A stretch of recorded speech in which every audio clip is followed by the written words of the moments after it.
thing's a good house. Here's a taste of what we'll get all the way, and except for when we go up and down. We go up out of the tree line, so trees in New Zealand don't tend to grow too high up.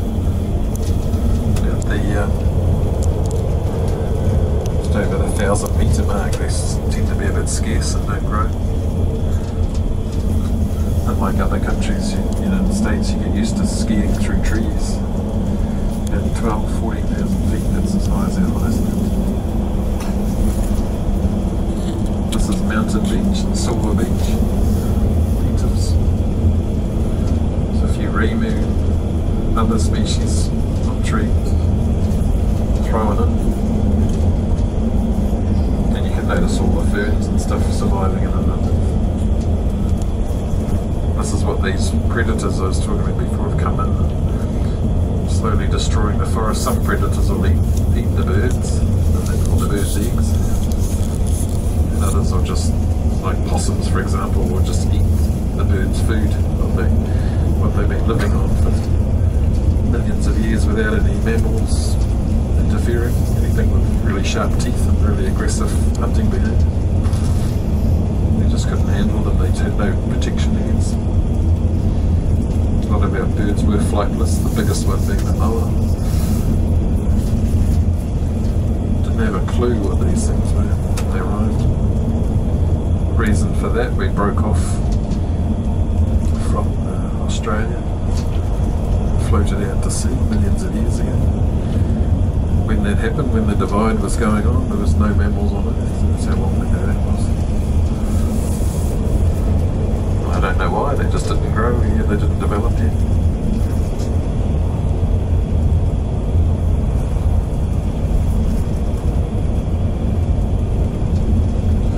So there's programs to get rid of these nasty things and destroy our forests and our wildlife. But it's an uphill battle really, they don't really put enough resources into it. It's really hard to get rid of them, of course. Other things happening now is cats, wild cats, they're a real problem. The thing with cats is they get bigger too, the breeding. Every generation of wild cat gets bigger and bigger. Probably up to the size of a lion. That'll be scary, considering we don't have anyone who goes tramping in New Zealand bush. We don't have any horrible bitey things. Have a few sharks, but you just stay out of the water, keep away from them, keep out of the water.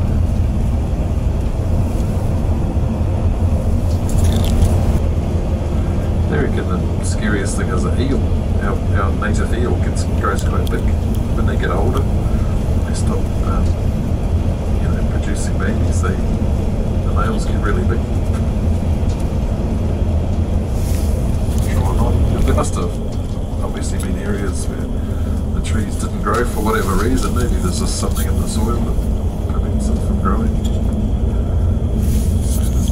Vast areas of, I suppose in America you call them prairie lands. That's where we'll stop.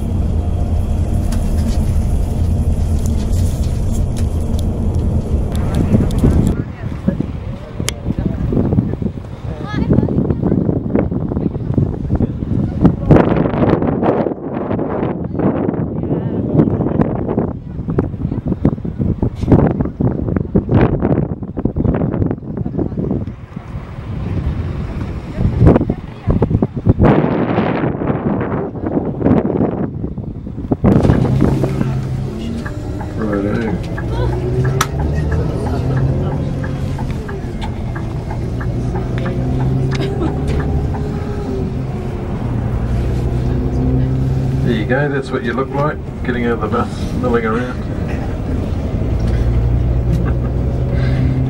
I think we must be the tail enders because there's usually about 6 coaches there. We'll probably catch them up. Just look up to the left there, you see there's what they call scars, where there's an area where there's no trees. That's what happens, they cling to the side of the mountain. It's quite hard to grow, so they intertwine all their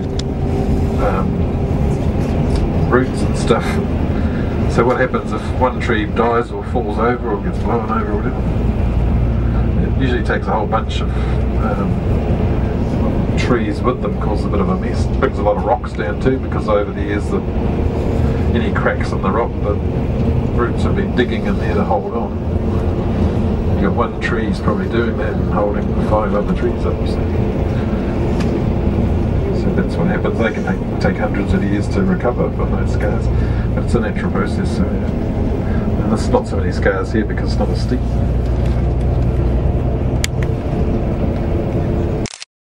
Get in there, just above where the wharf is, where the boats go, where you get on the boat.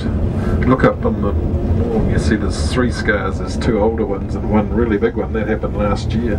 Fell down and took all the stuff down with it. Trees and branches and all sorts of things and a lot of rocks. It landed on one of their buildings. We're just lucky it wasn't the building that we were in at the time. Our smoko room. They wouldn't have been very good.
Spooky.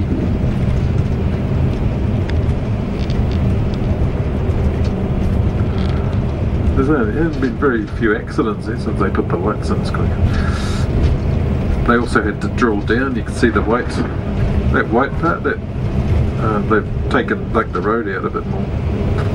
It's funny when someone said that the other day. I said, "Gee, that must have been hard digging off the top, making the tunnel big." And they pointed out the fact that no, it's easier just to dig down. Oh, yeah, that's right. Good idea. So that's what they did. So that about a metre or so, because the coach is getting bigger, so you can see this side's almost at the top. They did have a double decker trying to come through here, coach. That's when they decided all their coaches are going to get higher. But these things are almost as high as those early model double-deckers. Maximum height in New Zealand's 4.25 metres. This one's about 3.8. Just fits in.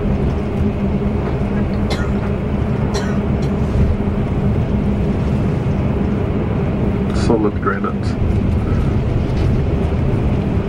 There's not much really hold, it's just all pretty much just granite that holds itself up. You can see it in the bottom there, they didn't have laser guiding, they're off a bit there, we'll let them off. They built this porthole thing to extend the tunnel because they got a lot of avalanches, used to block the tunnel, they had to dig it out with the bulldozer, that's pretty dangerous. We'll put this in to stop that happening. They do have a lot of, you can see the sides how steep they are. Do have a lot of avalanches here.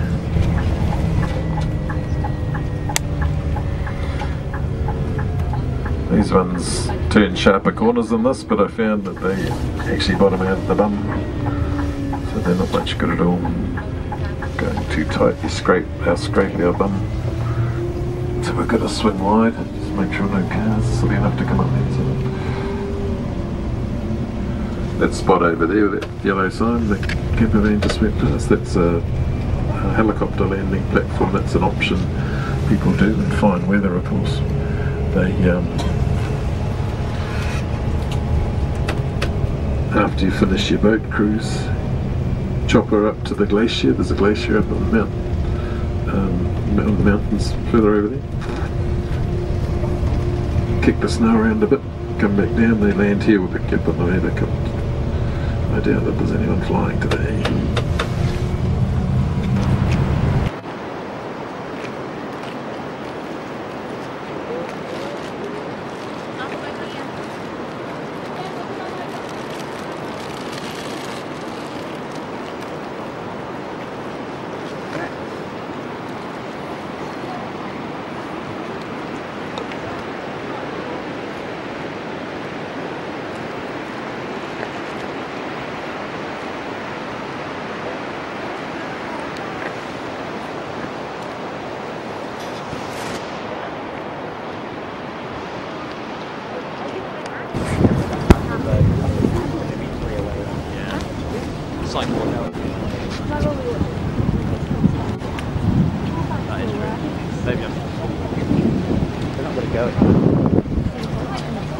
Really nice. I really enjoyed it. Yeah, absolutely.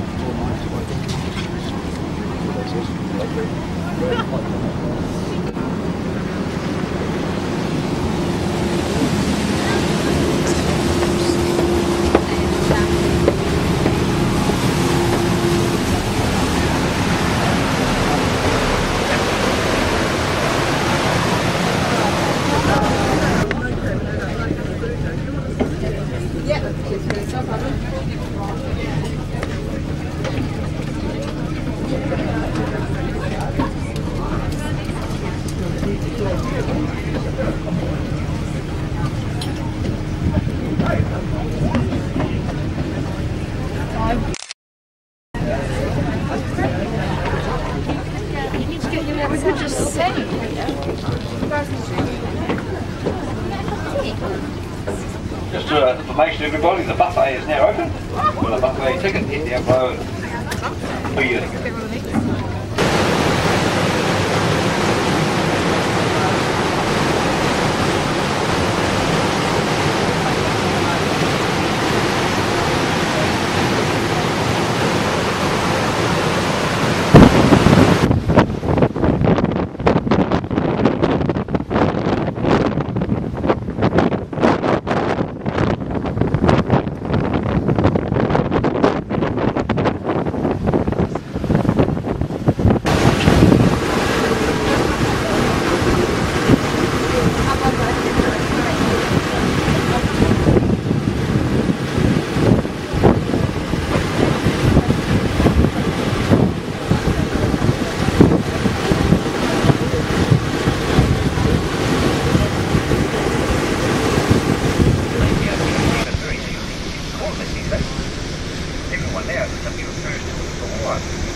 Tasman Sea has never really been around for its calm weather.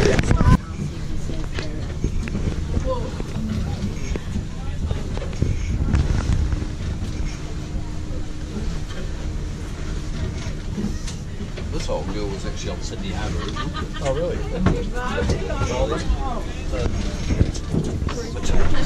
Matilda? Oh, yeah, Matilda.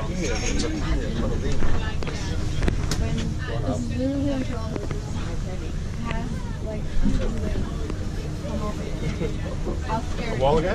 Yeah, 1980.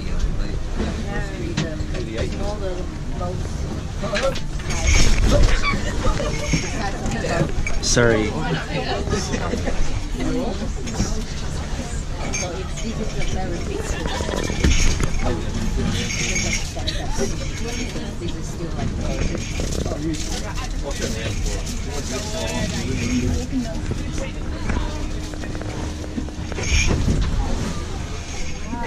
We can drill that from the galley. I better turn around and hit the way back in again.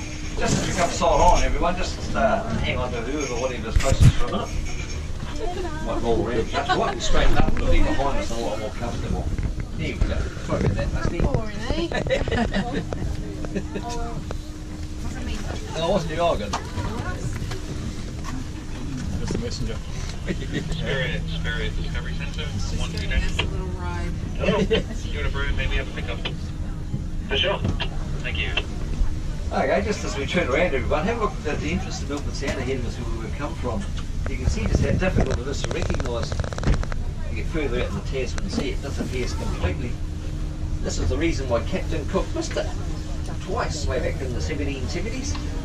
Out at sea, he looked in here and just assumed this was a little bay and just sailed on by. It wasn't until about 1823 that a Welsh sealer called Burt Munro actually discovered Milford accidentally with it. Blown on here during a storm one day. He thought, well, lucky might find a bit of shelter here somewhere. This great fjord opening up before him. So he originally named the place Milford Haven. That was his home port in Wales. And I think he was born somewhere first that part of the country too, somewhere.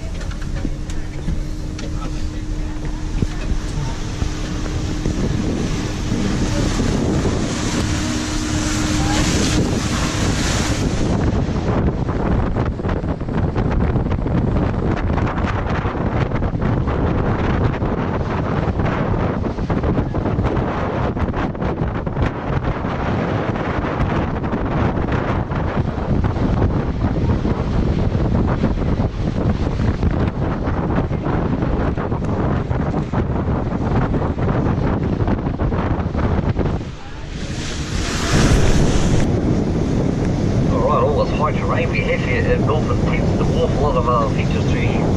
This mountain leading straight towards the entrance is called Mount Kimberley. It rises around 1,300 metres above us. See here it dwarfs these waterfalls tucked in here beside it. Well, these ones are called the Stirling Falls. They're 505 feet high, about 154 metres. Riveting stuff here, you say, but actually when you mind the height of a 50-storey building, it's getting pretty close to the same height these walls are. So we're just going to sneak up a little bit closer to the spray head of us, everyone. Just be aware there'll be a bit of spray in the air here. She throws out quite a draft off the base. So just mind your cameras and clothing gear for a moment. We won't, it's not going to get drenched, but you certainly will feel a bit of spray in the air, so just be aware of that. That's right,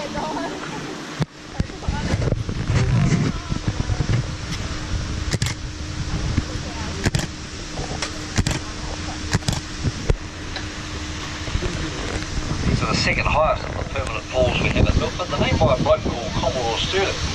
Way back in 1873 he turned his hands to his little boat called the HMS AB. And to put himself worthy enough to name the falls after himself. But the Maori name for the falls though was Waimaru. Waimaru translates to something along the lines of cloud resting on the water.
The land beneath the waterfalls over there is called Cemetery Point. There's a couple of cedars buried there in the 1800s. Also, one or two workers on the Milford track way back in the early days are buried over there too, but over the years the flow of water from the falls and the rain around here has washed all but one grave away. I think there's only one remaining in there. Also, here in Milford, a little bit far off the national grid, we have to generate our own power for here. It's done by a little hydro unit that's run from the falls. All the domestic drinking water for the whole city of Milford is taken over there as well. If you're in office with us today, we sure appreciate it. I'd like to wish you a safe and happy travel around that little corner of the world we've got here.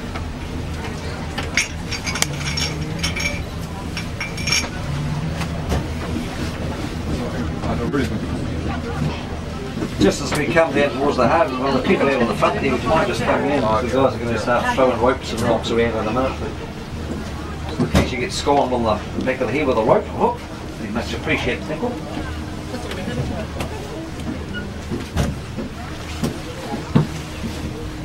Right. Yeah, they don't they never get It's well padded if you hit him. He's got that, yeah, you won't feel all that, will you? Yeah. Wonder how he gets on wearing that bloody thing with 50 degrees. Yeah. I remember when I was my first year in Sydney, I had to pull a transmission out of a Falcon. It was about 40 degrees. There's us two Kiwis. You come from this weather. It took us about 3 hours and 14 bottles of water before we got out.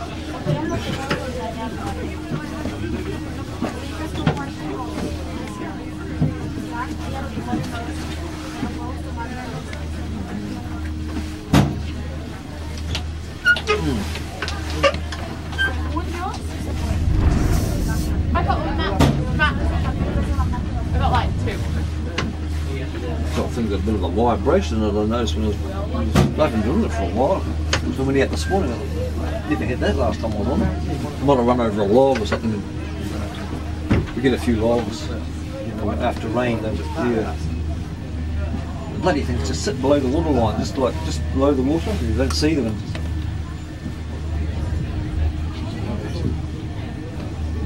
Done that before. I've never done it sober before. This is a learning curve for me too.